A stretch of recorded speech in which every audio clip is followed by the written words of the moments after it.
Olá pessoal, tudo bem? Meu nome é José Campos, sou professor de História e nessa aula a gente vai falar sobre um assunto muito importante, pessoal, que é sobre a história e cultura afro-brasileira e indígena, certo? Pessoal, estudar a história dos povos indígenas e dos povos africanos no Brasil e as contribuições desses para a formação do nosso país é fundamental. Por quê? Porque somente através do estudo, do entendimento desses, é que a gente pode entender a história e compreender a identidade brasileira, certo? Essas culturas, elas foram marcadas por resistências, por diversidades, mas também por grande riqueza cultural. Então, pessoal, reconhecer e valorizar essas heranças culturais e históricas é essencial para a construção de uma sociedade mais justa, de uma sociedade mais inclusiva, de uma sociedade mais consciente das suas raízes históricas. Pessoal, o Brasil, ele é um país multicultural. O que é isso? Certo? Quando eu falo que o Brasil ele é um país multicultural, eu estou querendo dizer que o país ele é formado por múltiplas culturas, por diferentes povos, por diferentes tradições. E assim, pessoal, a gente pode entender que o povo brasileiro ele é resultado dessa mistura, dessas diferentes culturas, certo? Que foram se fundindo e chegando à cultura brasileira que a gente tem hoje e foi se formando ao longo dos tempos, certo? Dentre essas culturas, a gente pode destacar a cultura indígena, a cultura africana e a cultura europeia. Nesta aula, a gente vai tratar especificamente sobre as culturas afro-brasileiras e sobre as culturas indígenas. Bom, pessoal, a história e a cultura afro-brasileira e indígena, elas são pilares, certo? Pilares fundamentais da identidade nacional brasileira, certo? E elas refletem resistência, elas refletem diversidade e têm grandes contribuições para a sociedade brasileira. Pessoal, antes da gente começar a falar especificamente de cada uma dessas culturas, é importante que a gente conheça duas leis, certo? Leis estas que foram primordiais, foram fundamentais para o estabelecimento da obrigatoriedade do ensino da história e cultura afro-brasileira nas escolas brasileiras. Pessoal, a gente está falando da Lei 10.639 de 2003, certo? Esta lei ela foi aprovada em 9 de janeiro de 2003 e ela estabelece que o ensino de história e cultura afro-brasileira nas escolas públicas e também nas escolas privadas de ensino fundamental e de ensino médio é obrigatória, certo?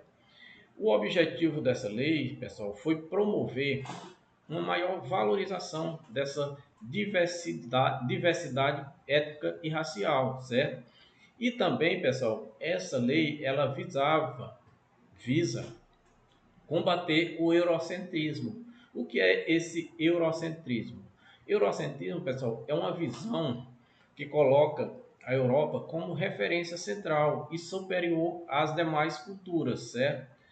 Tanto em sentido históricos, sentidos sociais, sentidos culturais. Então, essa cultura eurocêntrica, ela avalia as outras sociedades sempre a partir de padrões europeus, certo? Infelizmente, pessoal, essa visão ela ainda está presente nos currículos escolares brasileiros e essa lei ela visa justamente combater essa visão eurocêntrica, porque a gente entende que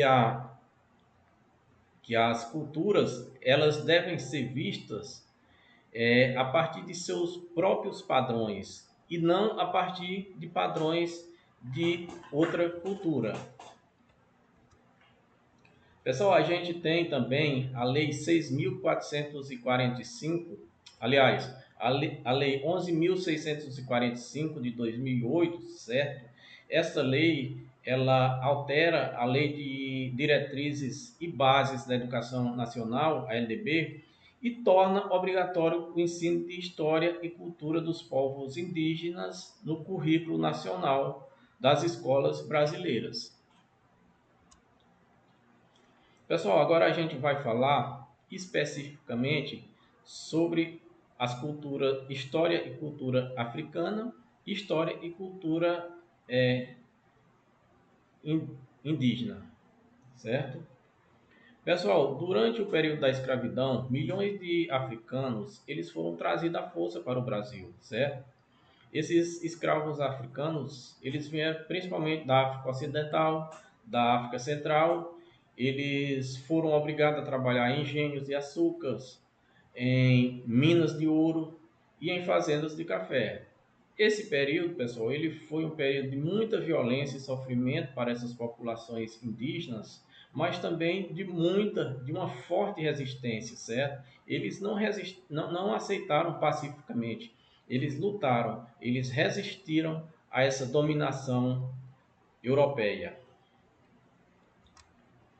Pessoal, a mão de obra africana, ela se tornou indispensável na América Portuguesa, ou seja, no Brasil, certo? Então essas populações africanas que eram subjugadas às condições de escravos eram utilizadas na mão de obra, certo? E se tornaram o pilar fundamental na economia da América Portuguesa, chegando a ponto, pessoal, de tornar-se indispensável para a produção de larga escala, especialmente na produção do açúcar, na mineração e na agricultura, certo? Então, pessoal, esses escravos africanos, eles substituíram a mão de obra indígena por terem uma maior resistência a doenças, terem uma maior resistência ao próprio trabalho, terem uma maior habilidade com técnicas agrícolas, como utilização do ferro, utilização do gado. E então, pessoal, por conta da grande necessidade e da grande importância que essa mão de obra teve, o tráfico negreiro ele se tornou bastante lucrativo para a coroa portuguesa.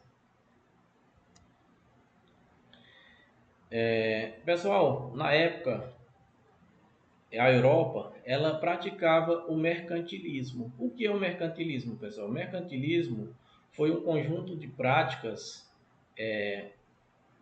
econômicas que foram adotadas pelas monarquias absolutistas europeias entre os séculos XV e XVII, aliás, e XVIII, focadas na acumulação de riquezas, certo? Essas riquezas eram metais preciosos, certo? E essa prática, ela tinha também, essa prática mercantilista, ela tinha também uma forte intervenção do Estado na economia e busca por uma balança comercial favorável, ou seja, exportar mais do que importar. Dessa forma, obter o lucro. Então, o objetivo dessa prática mercantilista era o lucro, certo? E a mão de obra escrava, ela se tornou indispensável nessa, nessa prática mercantilista, certo? Porque era utilizada como mão de obra, certo? Pessoal, os africanos, eles eram trazidos aqui para o Brasil, eles eram tratados como mercadorias, certo? Eles eram comprados lá na África como mercadoria e aqui eles eram vendidos como mercadoria mesmo, certo? O objetivo era o lucro. O colonizador, ele não estava preocupado um sentimento com a situação daquele escravo. Ele visava unicamente o lucro, certo? Então esses escravos, eles foram explorados e sua cultura subjugada, sendo considerada inferior. Mas mesmo assim, pessoal, essas populações, eles conseguiram manter um pouco desses costumes, dessas culturas, dessas tradições que se mantêm vivos até hoje, certo? Mesmo escravizados, pessoal, esses escravos africanos, eles resistiram a essa opressão, eles não aceitaram passivamente, certo? Uma das formas dessa resistência era através dos quilombos, certo? Quilombos, pessoal, eram comunidades formadas por escravos que fugiam da escravidão, certo? O mais famoso desses quilombos foi o Quilombo dos Palmares, certo? Ele foi liderado por Zumbi e até hoje esse Quilombo dos Palmares ele é considerado como símbolo da luta pela liberdade. Cultura afro-brasileira. Pessoal, a cultura afro-brasileira ela tem forte influência na cultura brasileira, certo? Ela tem influência na religião através do candomblé, da umbanda. Ela tem influência na música através do samba, do maracatu e da capoeira. Ela tem influência na culinária através do acarajé, do vatapá, da feijoada, certo? Pessoal, e agora a gente vai falar sobre os povos indígenas no Brasil, certo? Os povos indígenas, eles aqui já habitavam quando os portugueses chegaram em 1500. E essas populações indígenas, pessoal, eles possuíam uma forte ligação com a natureza, certo? Eles utilizavam os recursos naturais, mas sempre de forma equilibrada e sempre de forma respeitosa. Por quê? Porque eles dependiam daquela natureza, então eles respeitavam aquela natureza de que eles tanto dependiam, né? Esses povos indígenas, pessoal, eles eram comunidades, certo? Coletivistas, certo? O que é isso? Quando eu falo que uma comunidade é coletivista, eu quero dizer que eles priorizavam as necessidades, as metas, a harmonia do grupo em detrimento dos desejos individuais. Então, essas comunidades, eles priorizavam o coletivo em detrimento do individual, certo? Essas comunidades, pessoal, eles eram também politeístas animistas. O que é que quer dizer isso? Eles acreditavam em múltiplas divindades. Diferentemente do catolicismo, que a gente acredita em uma única divindade, eles acreditavam em várias, certo? E paralelamente a isso, pessoal, eles têm uma crença de que elementos da natureza, como os animais, as plantas, as rochas, os rios, eles possuíam espíritos ou almas, certo? Então, é, essa, essa crença é chamada de animismo, por isso que a gente diz que a religião deles era uma religião politeísta animista. Pessoal, os povos indígenas, eles tinham seu trabalho dividido de acordo com o sexo e idade dos indivíduos. Ou seja, as mulheres faziam uma coisa, as crianças faziam outra, os homens faziam outra, certo? Esse trabalho ele era sempre dividido de acordo com o sexo e com a idade, certo? O cacique ou pajé era responsável pela transmissão dos conhecimentos, certo? O cacique ou pajé era uma espécie de professor que tinha como missão a transmissão desses conhecimentos, certo? Existia um conflito entre essas tribos, certo? Guerras, certo? E a chegada do colonizador português, pessoal, foi uma tragédia do ponto de vista desses índios, certo? Você se coloque no lugar deles. Imagine que você viva aqui no Brasil. Você tem sua própria cultura, você tem suas próprias tradições. E aí, de repente, uma cultura que se diz superior chega e aqui se estabelece e impõe as suas próprias leis, suas próprias culturas, seu próprio modo de viver, suas próprias tradições. Então, pessoal, a gente tem que ver essa chegada do colonizador português não apenas a partir do ponto de vista do português, mas também do ponto de vista do indígena que aqui estava, que foi subjugado, que foi dominado por esse colonizador português. Pessoal, quando os portugueses aqui chegaram, a estimativa é de que existiam cerca de 5 milhões de índios, certo? E com essa colonização, essa população ela foi sendo reduzida, chegando a praticamente ser dizimada, chegando a 400 mil indivíduos, certo? E atualmente a gente tem cerca de 300 povos indígenas, certo? Que têm suas próprias línguas, têm seus próprios costumes e suas próprias tradições. Culturas indígenas. Pessoal, os índios eles trouxeram fortes contribuições para a cultura brasileira, certo? Eles contribuíram em rituais, nas danças, nas pinturas corporais, certo? Que sempre tem um significado espiritual ou cultural, certo? Quando você vê aqueles índios naqueles rituais, naquelas danças, naquelas pinturas corporais, pode saber que ali tem um significado, seja ele espiritual ou cultural. Na alimentação também, através da, do uso como alimento da mandioca, do milho, do peixe e das frutas. Eles também possuem conhecimentos tradicionais, certo?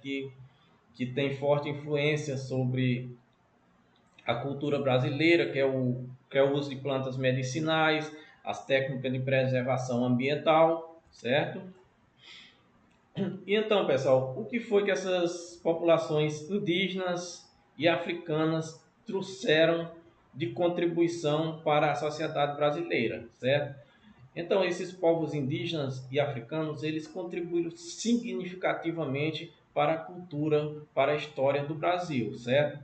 Eles têm contribuições que na língua falada no Brasil, que é o português, que hoje é utilizada várias palavras de origem indígena e africana. Eles têm contribuições nas técnicas agrícolas e conhecimentos medicinais. Eles têm contribuições na música, na arte, na culinária, na religiosidade.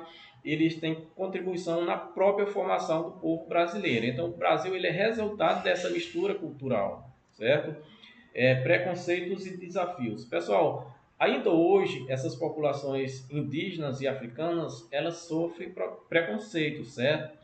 E, e o que esses povos lutam é por seus direitos, pelo reconhecimento, pelo respeito.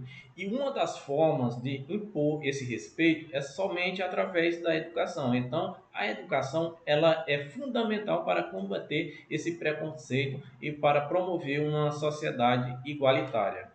Certo? Pessoal, então aqui a gente conclui que essa aula ela foi de fundamental importância para entender esses povos indígenas e esses povos afros brasileiros e as suas culturas que são essenciais para entender a própria história do Brasil.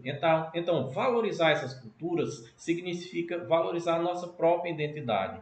Então, pessoal, o respeito à diversidade é necessário para construir uma sociedade mais justa e igualitária. Então, a gente só tem uma forma de valorizar essas culturas é através do respeito, certo? Porque a partir do momento que a gente está respeitando, que a gente está valorizando essas culturas, a gente está valorizando a nós mesmos, a nossa própria identidade, certo? Pessoal, a gente fica por aqui. Eu agradeço a todos e uma boa tarde.